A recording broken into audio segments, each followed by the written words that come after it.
Video oknum anggota TNI memukul petugas SPBU viral di media sosial.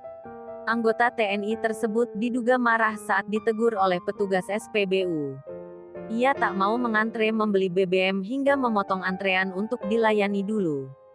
Dandim 1603, Sika, Letkol If.